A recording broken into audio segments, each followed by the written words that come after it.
Hey everyone, Josh Smith with GottaBeMobile.com.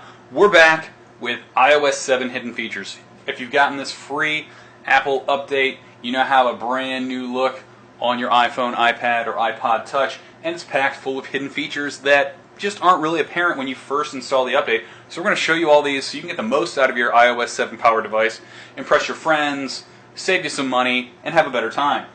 First thing is FaceTime audio.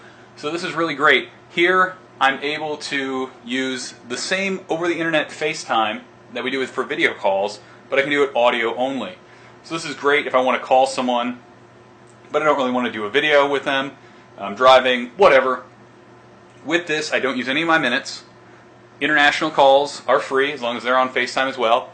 And the audio quality is insanely better than anything you're going to get on a Verizon to AT&T or T-Mobile to Sprint. Any of those types of connections just sound crummy compared to this right here. So better quality, and you can save some money.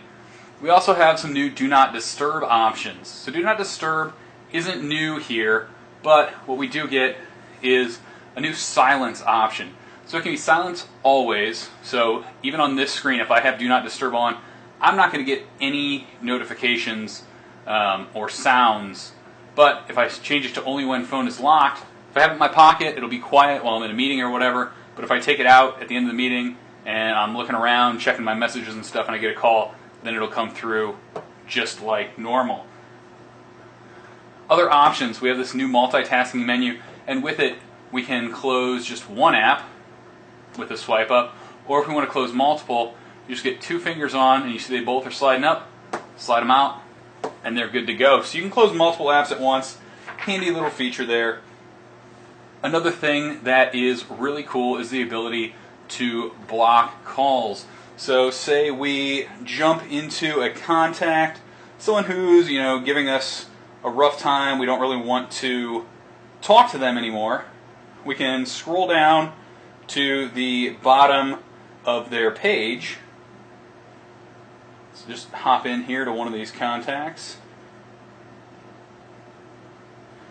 And so what we have is an option to block this caller. When we tap that, we can block the contact. That handles FaceTime, that handles iMessage, and that handles phone calls. It's all built into iOS 7, so you don't have to worry about installing a third-party app, jailbreaking, blocking someone on your carrier's website. Boom.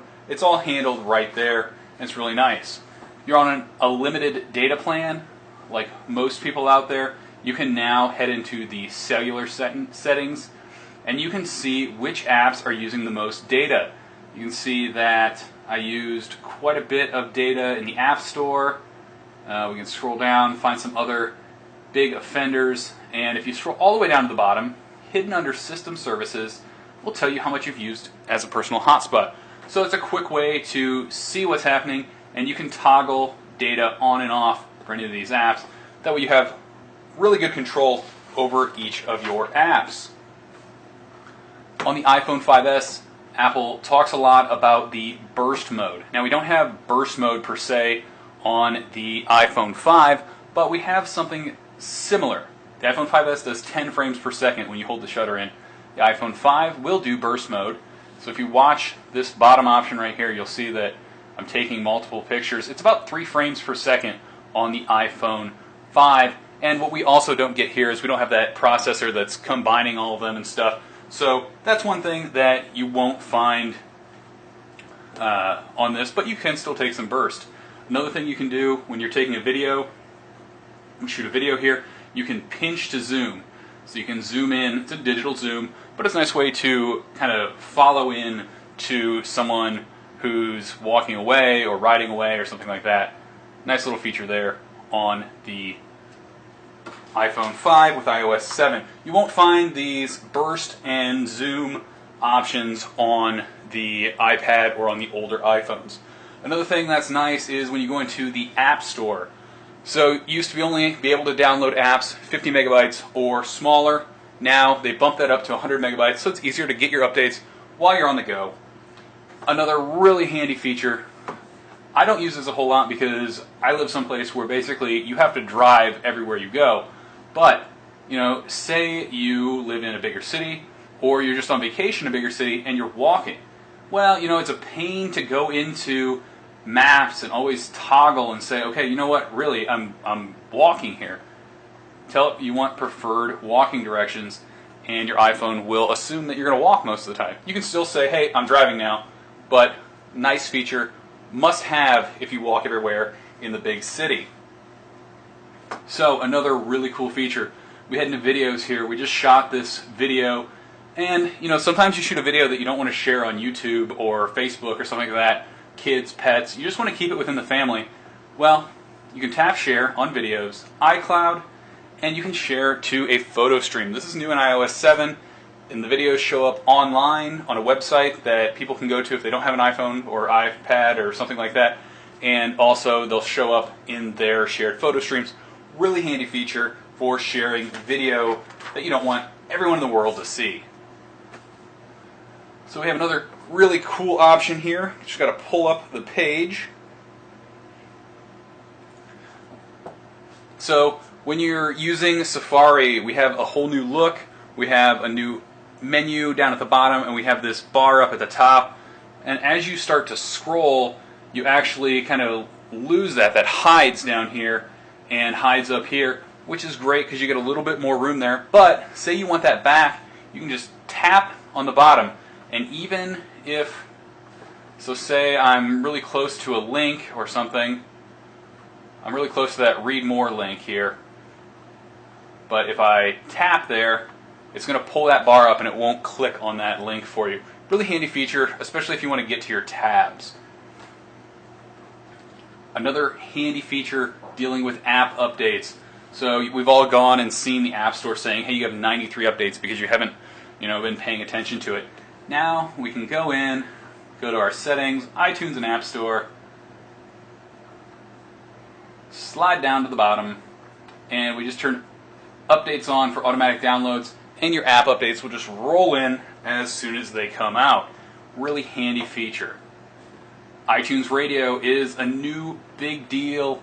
It is basically a Pandora type competitor, but if you like to hear your music unedited, right off the bat, you're not going to see that.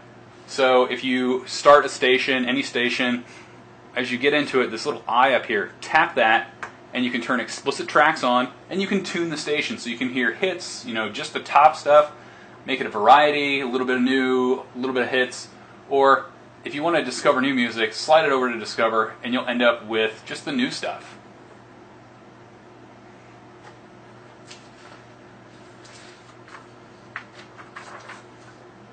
Another really cool feature here in iMessage. Just let me pull up this iMessage real fast. So here you want to see when you sent these messages.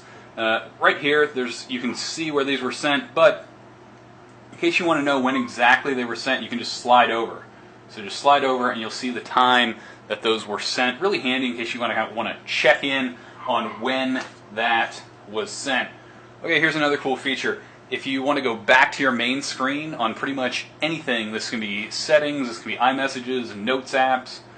When you're deep in here, you can just slide in and go into your different settings. Boom, slide back, and you don't have to go up to touch control at the top. We can also control a little bit more with Siri. Turn Bluetooth off. So we can turn system settings on and off. So she'll turn it off or turn it on depending on what you want, and then you can toggle it again right there. So it's a nice handy way to control some settings with Siri. There's another cool new thing. Basically, you can dismiss a notification. So sometimes a notification will come in and it'll cover up something you're trying to tap at the top. So we should get a notification here, and I can either pull down to access it or tap on it, or I can just push up and it will go away.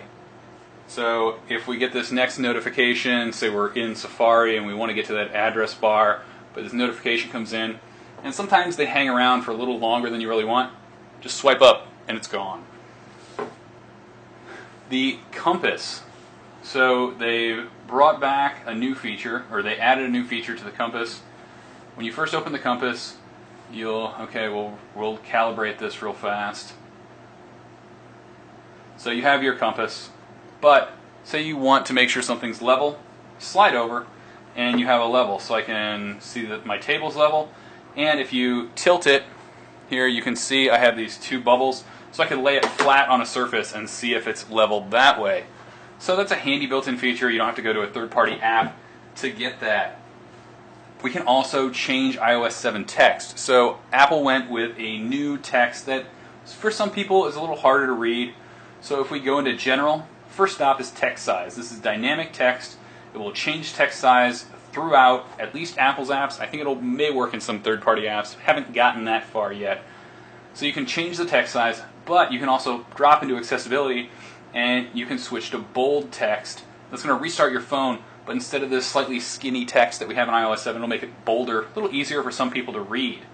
So that's a nice handy feature there if you're trying to, read stuff. You can't read the names under these app icons.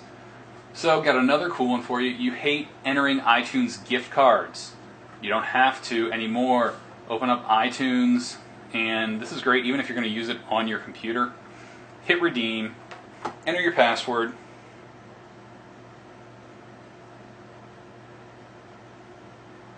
and then you have the option here to use camera. And if I had a gift card, I could just hold my gift card back here, it would scan it, bring it in, and boom, we're ready to spend some money in iTunes. Okay, when Siri, we get upgraded features, we also get a new option. So General, Siri, and now we can choose gender. So we can have a male or a female voice without changing the language.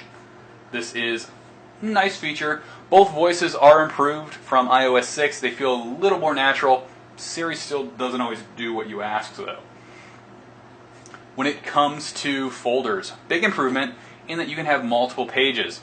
So here I have some apps I use often on this screen, but I also have a second page where I have an app that I never use. And you can create multiple folders, multiple pages within them just by holding. And once you're in that drag mode, you can drop one over here, and there you go. You've created a page inside your folder. There's another cool feature. We got to get lined up for you real fast. If you are trying to create appointments or something like that, you can tap on different things within inside iMessage. So if someone sends you a date, you can tap on that, or a time. So I'm not getting any right now, but basically if you see a time or date inside iMessage, you can tap on that. It'll open up a little thing that lets you create a new calendar entry. And then finally, one of the really cool features is iOS 7 kind of learns where you go, and it'll pick up on where work is and where home is. And you can see some of these in settings. If we can track it down. Essentially, it's tucked away under your location services, and we'll have the directions up on the website. But where you see this is if you pull down the notification center on this new Today view, if you're not at home or not at work, and it senses that it might be time for you to go there, you'll see something right here that says 10 minutes to home. And so you kind of know, okay, it's normally 10 minutes to home, and then say you pull out your phone and check the Today screen at about 4:30 when you're thinking about going home, and all of a sudden it says 45 minutes to home. Well, it must have picked up on some kind of issue that's going to delay you getting home, so you can kind of factor that in. Anyway, that is 25 hidden iOS 7 features. You can head over to GottaBeMobile.com and check out all of these details on how to get to these settings, what to do, shareable. Hit the like button down below, share this video with your friends, head to GottaBeMobile.com.